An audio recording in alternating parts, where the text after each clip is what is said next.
எம்எல்ஏக்களுக்கு car. எங்க எம்எல்ஏக்கள், தாவேகா எம்எல்ஏக்கள் கடைகோடியிலிருந்து வந்திருக்கிறார்கள். யாருக்கும் கார் இல்ல. அவங்க எல்லாம் ஏழ்மையில வந்திருக்கிறாங்க. விஜய் அவர்களே பனையூர்ல வந்து ஓட்டு வீட்டுல தான் இருக்கிறாரு. அதனால அவருக்கு ஒரு கார் தேவைப்படும் அப்படின்ற மாதிரி அவர் பேச்சு அமைந்த காரணத்தினால் நான் ஒரு டேட்டாஸோட வந்திருக்கிறேன். அதுல ஒரு பாட்டெல்லாம் பண்ணாங்க. கொடுத்ததெல்லாம் கொடுத்தார், யாருக்காக கொடுத்தார். அதனே எனக்கு ஒண்ணு தோணுச்சு, அவருன்னா அவர் பாக்கெட்ல இருந்தா எடுத்து கொடுத்தாரு, இத கவர்மெண்ட் காசு எடுத்து கொடுக்கிறாரு. அதை கேட்ட ஜோதிமணி அவருக்கு இட்டியோஸ் காரு 2012 அவர்கிட்ட கார் இருந்திருக்கு, 50 லட்சம் சொத்து இருக்கு, நகை இருக்கு, பணம் இருக்கு. அவரோட அபிடபிட்ல அதை வந்து காமிச்சிருக்காரு.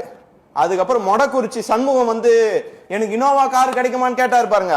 அவர்கிட்ட ஆல்ரெடி ஒரு இனோவா கார் இருக்கு, 2 பென்ஸ் கார் இருக்கு. இந்த தாவேகா எம்எல்ஏக்கள்ல 108 பேர் இருக்கிறாங்க.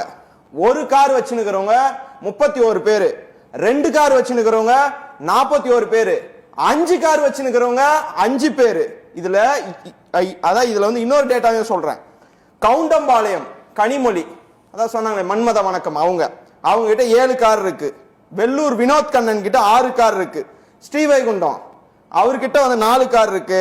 சபரின்னு ஒருத்தர் பேசினார் பாருங்க, நான் லவ் ஃபெயிலியருங்க, நான் வந்தேன், எனக்கு எம்எல்ஏ பதவியும் தந்து என்னை வந்து உக்கார வச்சு நீ காரும் கொடுத்துருக்காரு, நான் ஆட்டோல வருவேன். எல்லாம் கூப்பிட்டு கேட்பாங்க, ஏன் சார் ஆட்டோல வரீங்க, யாரு சார் நீங்கன்னு கேட்பேன். நான் தான் எம்எல்ஏ, ஐடி கார்டை காமிச்சவனு தான் அக்செப்ட் பண்ணுவாங்கன்னு சொன்னார் பாருங்க. அவரு டாடா டிகர் 2023 வாங்கி இருக்கிறாரு. அவருடைய சொத்து மதிப்பு 75 லட்சம். இப்படி டிவிகேவோட ஸ்டேட்டஸ் இது. இந்த ஸ்டேட்டஸ்ல இருக்கிறவங்களுக்கு புது கார்.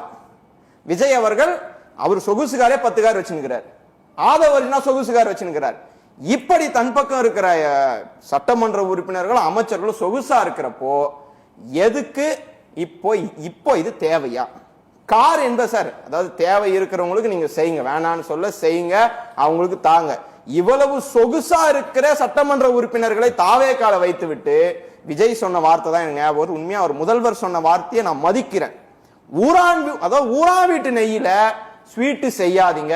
இதை சொன்னது ரஜினி கிடையாது, அவங்க வந்து கோச்சிக்கு போறாங்க. இது சொன்னது இன்றைய முதலமைச்சர் விஜய் அவர்கள் தான்.